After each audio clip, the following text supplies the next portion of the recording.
Bendi sikit, isi ikan dicelup ke dalam kuah, digaul ke dalam nasi, suaplah. Untuk video kali ini aku keluar sikit daripada Kajang. Kita singgah di Bangsa Anwar Kari Kepala Ikan.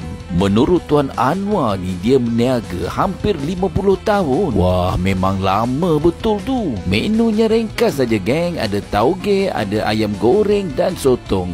Tak dilupakan kari kepala ikan lah kan. Setiap hidangan mesti letak tauge. Jom kita tengok kari kepala ikan. Ada pelbagai jenis ikan dan pelbagai jenis saiz dan juga pelbagai jenis harga. Kuah yang disiram panas-panas membangkitkan lagi aroma kari. Kita orang datang ni lebih kurang dalam pukul 11 pagi untuk mengelakkan daripada orang keluar lunch nanti ya. Dah sampai pun ni korang tengoklah tu.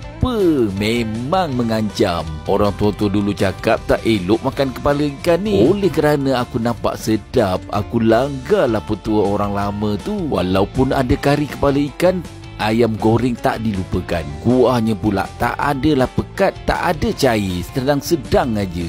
Gaulkan dulu dengan nasi yang panas-panas tu. Digigit pula ayam goreng yang garing. Memang korang jangan risau, kuahnya boleh refill tau. Sekarang kita cuba pula isi ikannya. Masuk aja ke dalam mulut.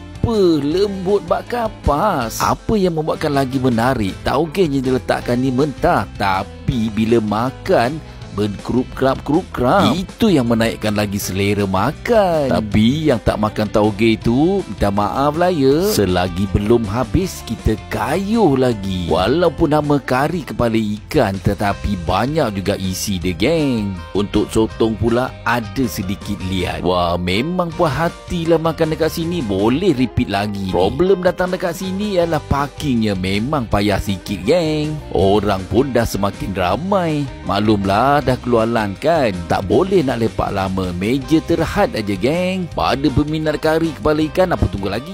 Boleh kau.